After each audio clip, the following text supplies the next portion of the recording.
Welcome to MMA Fancast. My name's Luke, and I am honored to be joined by double champ Gunner, the Real McCoy, Spain. Champ, Thank you, welcome Luke. to the show. Thank you. It's a pleasure being here. It's fantastic having you on the show for the first time. It's always great to have a first-time guest. You are undefeated, 6-0 as an amateur at 170 pounds. You just defended under a week ago your Maverick title for the first time, and you're the reigning and soon defending Dead Serious champ, which we'll get to the Dead Serious MMA champ here in a second. Let's first talk about how that fight went for you Saturday as far as defending your belt for Maverick. Talk about that. Yes, sir. So I think overall it was a good fight. I think I should have pressed and pushed a little bit harder into the second and third rounds, where I think I could have gotten a finish or a submission or maybe even a TKO. The first round went well, came out, got in some action, took him down, had a little ground and pound action going on. I've only had 2 fights so far, both with Maverick MMA that were advanced AMI rules. So second time being in there with no shin pads and being able to strike to the ground adds a lot to the fight game. And it's a big step from regular amateur to advanced AMI rules and then on to the pro rules eventually. But overall, it was a good fight. I think it was closer than I wanted it to be in the second round. I think first and third were definitely my rounds, and then second one was a little closer. Still got the unanimous decision, 29-28 every round. But I would have liked to see more shooting and more grappling out of me. I feel like I haven't shown the people really my full like plethora of moves on the ground, showing off my wrestling and my jiu-jitsu background. They definitely have seen me striking for 6 fights in a row. So I think I need to show them a little something different coming up. Well, first off, you're looking great in that Cowboys hat, and you use the word plethora. So what a way to both be the cowboy and also use a great grammar word like plethora. Also, you mentioned, which I always appreciate, I spend some time on this show, typically in Pennsylvania, explaining that there's 3 levels of MMA. The UFC or professional MMA, what most people are used to, is the 3rd level in the Commonwealth of Pennsylvania, as you know. You mentioned some of the rules in advanced amateur. There's still no elbows standing or on the ground, no knees to the head, no elbows to the head, obviously, and no kicks to the head. But something you didn't touch on, you mentioned the shin pads and the closed fist strikes on the ground, which is ground and pound, which is obviously very important. Talk a little bit about the 3-minute rounds. So this is your second fight doing 9 minutes. What is that like cardiovascularly, and how do you feel? Because eventually pro is 15 minutes and obviously advanced amateur is 9. So how did you feel in there with that?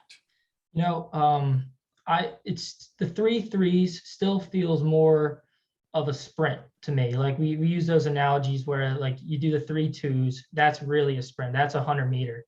The 3 threes, that's closer. So I ran track in high school. So this is a little analogy, I guess, for myself and whoever understands it. The 3 threes are more like a 200, and then the 3 fives, once you're in there, that's gruesome. Those are like a 400, and then when you get to the championship stuff and doing the 5-5, that's like that's a real mile race. That's like a full mile.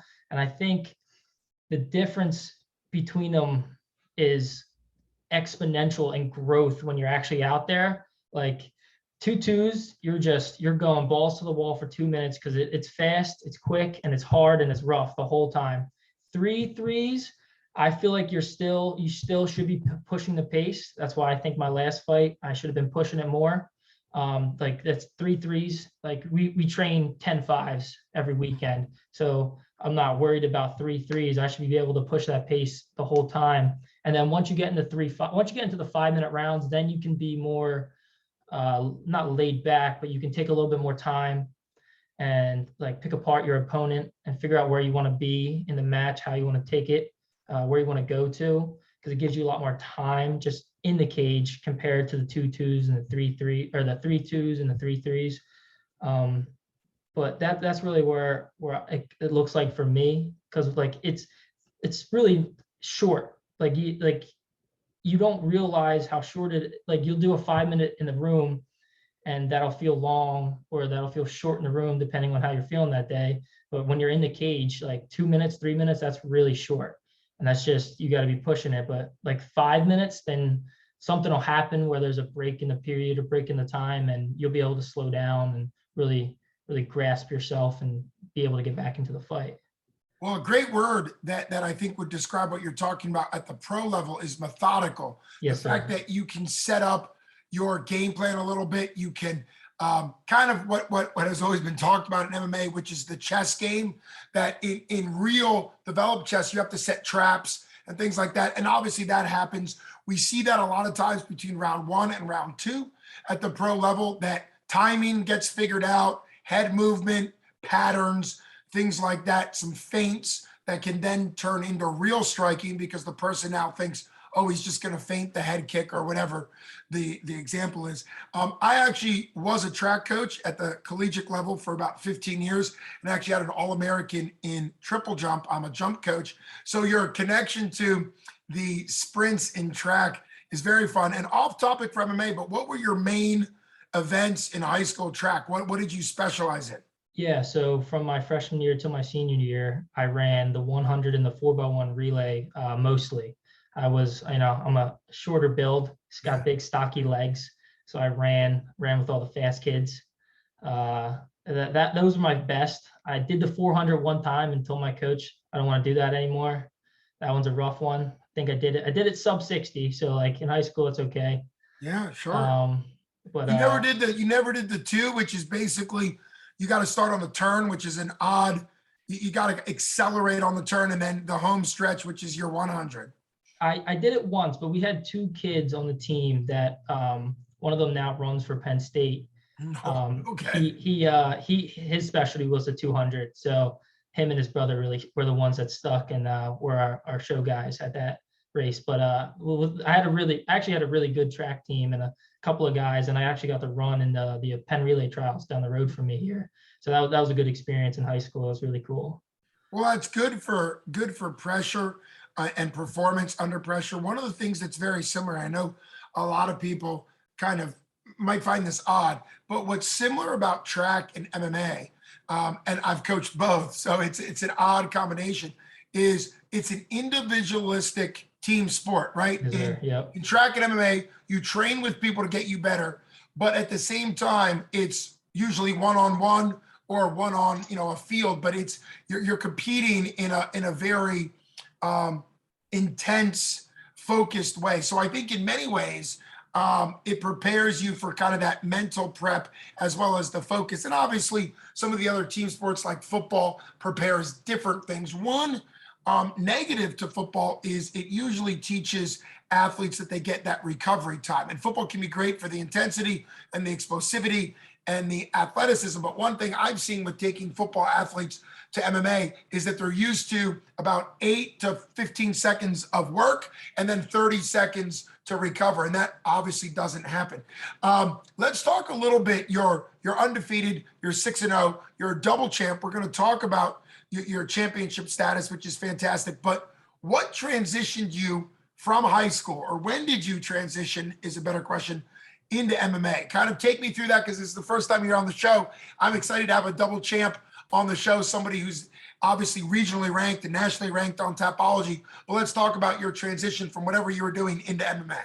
Yeah, so I guess I kind of went down, I like to think of it as like the new gen way. Like there's these newer kids that are coming up, they're attacking the game from a different point of view, a different way than how it used to be going, where the guys were dominant in one aspect of the sport. They were a Muay Thai guy, a boxing guy, a jiu-jitsu guy, a wrestling guy, whatever they were.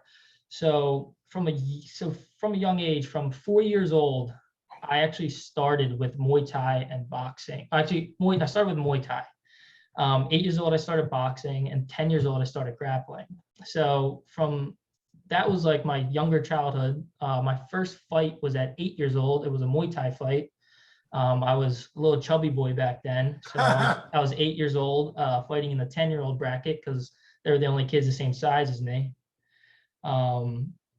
And I did Muay Thai, and then I started doing boxing matches. So between the ages of 8 and 18, I was strictly doing Muay Thai boxing, grappling, and wrestling matches. And then I guess 7th grade. I dabbled a little bit in I did in middle school started wrestling. 7th grade is when I started taking it seriously. And that's when we sat down, me and my family, and we're like, we need to go to a good university for education. And the best way we saw me getting in there, even though my academics are also is through a sport. And wrestling was the key. I was like, I can make a transition from doing the jujitsu I've been doing into the wrestling game. So 7th grade, I started really getting heavily involved into the wrestling game, 8th grade, and then all throughout my high school career. So since a young age, I've been trying to build all aspects, because I've always wanted to be an MMA fighter. It was never like I was a wrestler guy or I was this guy. I've always done all the sports throughout my entire life so far to prepare me for MMA. So my senior year of high school, that's when COVID started. We finished my senior year. I was at States. I made it to States my senior year. Didn't place. I think I took like 9th or 10th or something. It was close, I was just started wrestling practically compared to all the other kids I was going against. But and then right after that ended, I ended that season. I was wrestling. It was 170 +2 at States, and I'm not signed, but I agreed to my first MMA fight at 18 years old, a month after wrestling season ended. So I was 18, and I believed, and my coaches believed in me that it was time and I was ready. And I mean, you had to be 18 in the state of Pennsylvania at the time, or still is, to fight MMA. So as soon as I turned 18, talked to all my people, and we booked that first MMA fight. And with everything I did leading up to that, from 4 to 18, that's when I really learned everything and put it all together, and then got out there and got that first win. And then you got hit with COVID, which is unfortunate, but you've been super busy. You had that debut win at 18. I should have left off with the fact that you're 20 years old and Yes, you're sir. two promotion champ, both Maverick, which you've defended once, dead serious. So you can't even legally drink, and yet you have 2 championship belts from 2 well-known promotions, which is just fantastic. And who would have known what would have happened during COVID? But there's an advantage to COVID because you get to train more and all those things. Yeah, for sure. So you fought first in 2019. You had 3 fights in 2021.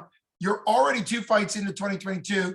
I know you've got your defense for Dead Serious coming up. So you're going to be 3 or 4 fights in 2022, which is just incredible. One thing, and I'm a bit of a nerd, when you mentioned in MMA that you're the new generation of fighter, you 100% are. Is for anybody who cares or wants this useless information, there are 3 generations of fighters in MMA.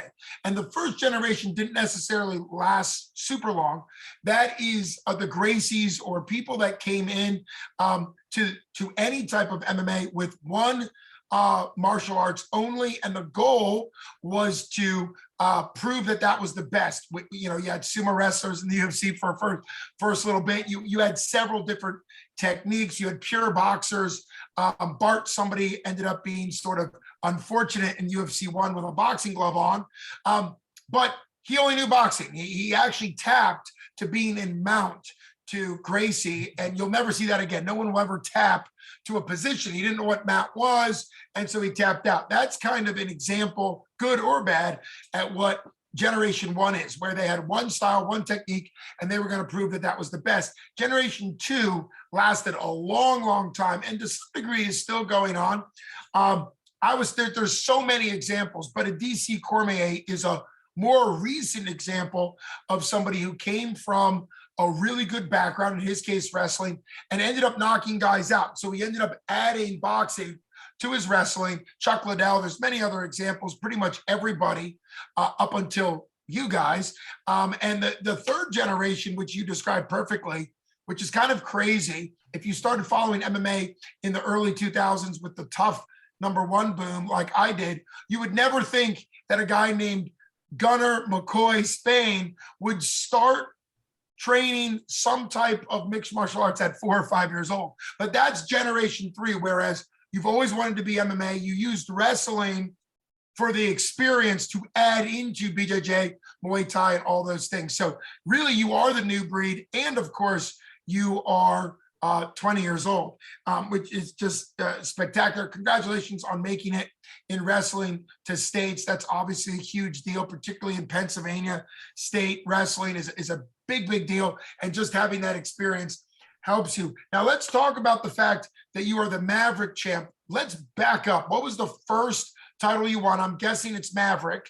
And what was it like to, it might have been, I'm No, it thinking is. it's Yeah, Maverick. you're right. You're right. What was it like to win your first amateur belt? Because an amateur belt puts an intensity on top of an already intense sport. So what was that like for you going from amateur to then fighting for a belt? Yeah, I mean, it was an honor. It was a pleasure. First off, um, it's always been the goal of mine to be one of the big three or multiple big three world championships. So for me, my path, my goal, my timeline that I have in my head, that's just another notch that I had to complete before I get to my end goal. So like it's been a pleasure, it's been an honor doing it, but it's just one step that I knew I needed to make to get to where I need to be or where I want to be. So like I believe that it was gonna be mine. I mean, you got to have that self-belief. You got to believe that you can be that guy. And I always wanted to be that. So I mean, it was amazing at the time. Like when you have to step back and think about it, it's hard to almost put it in words. It's like I was flabbergasted. Like there's so many words I'd like to say, but it was a great experience as a young guy. I was 19, I believe, when I got my first belt. So it was an honor. I loved it. I thank everybody that ever fought me. I thank all my coaches, all my teammates, my family that got me to where I am, that I couldn't do it without them.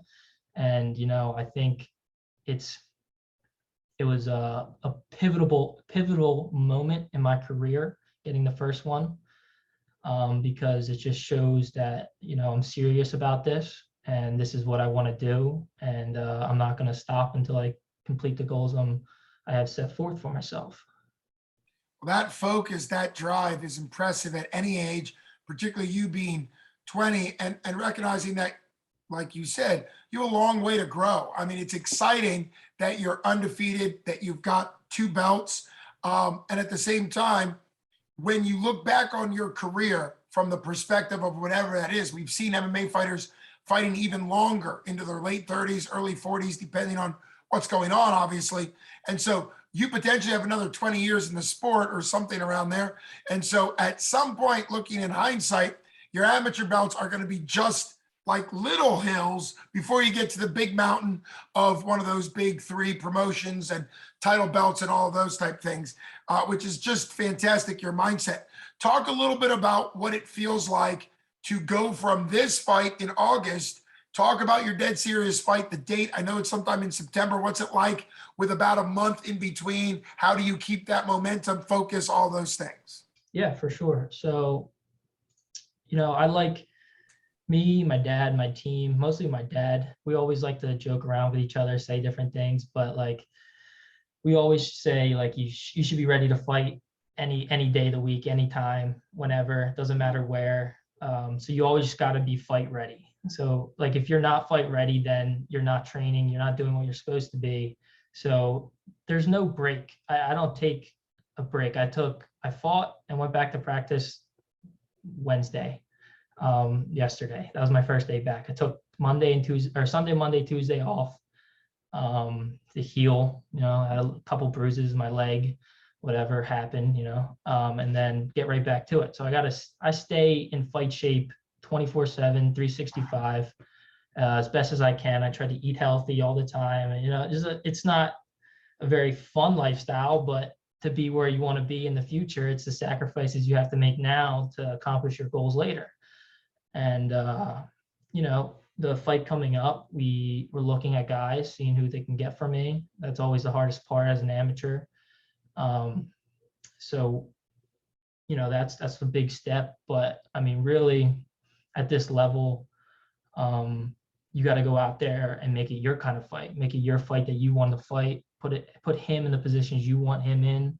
So I'm not trying to, like, of course I'm going to watch videos, watch everything to learn about this opponent coming up, whoever it ends up being. Okay. But I'm going to go out there. I'm going to do what I want to do, force him into the positions I want to be in, and then win that fight based off of me knowing that I trained hard enough. I've been training hard. I've been training, and that I believe in myself, and that I'm going to put myself there in the opportunity and just take it over. I mean, you've got the mindset, you obviously have the physical capabilities and the training regimen and support from your parents. Really, it sounds like you're doing everything right. Clearly, your record is not only impressive, but sometimes records don't represent the effort. And I think your record definitely does represent your effort, the lifestyle you're living, the focus, the discipline, the drive. It'll take you very far in MMA. It's been an honor and an absolute privilege to have you on the show for the first time of, I hope, many times. So we're going to use this interview, I think, as kind of a double, talking about your Maverick fight, which you just did, kind of a little bit of a preview for the Dead Series. If you want to come back on as it gets a little closer to talk specifically about that, I'd love to have you on. And let's at least plan to have you on after the Dead Series to talk about that fight. I want to continue to follow you. It's been fantastic getting to know you a little bit. Hats off, a cowboy hat off to not only you, but your team, obviously your parents, and just the focus and mindset you have. It's been a privilege having you on the show. And I actually want to point out that while your fight nickname is the Real McCoy, I believe your given birth name, middle name is McCoy. Yes, sir. That's how it came up. That's how it came up.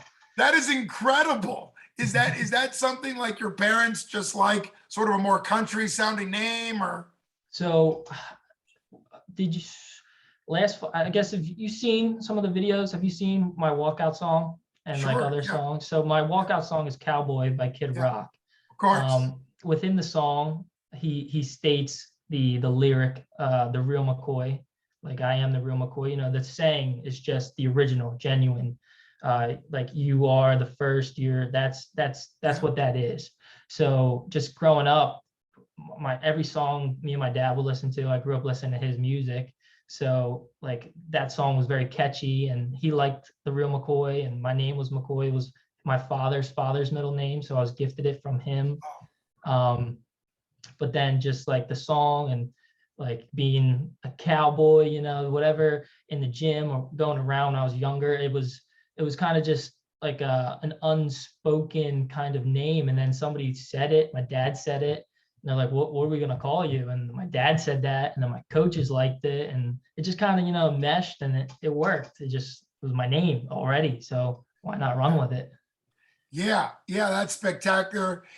Really, it's fun that your name has actually, not only the nickname, but your actual name has reflected the fact that you're a bit of a cowboy. You're obviously McCoy being sort of the original, very, very similar to Maverick, which Maverick is a term, of course, you're the champ for Maverick, but Maverick is sort of somebody that plays by their own rules and is very creative and unique and original. So all the things you're the Maverick champ, you're the Dead Serious champ, you already defended for Maverick, you're about ready to defend in September for Dead Serious. It's been a privilege and an honor having you on the show.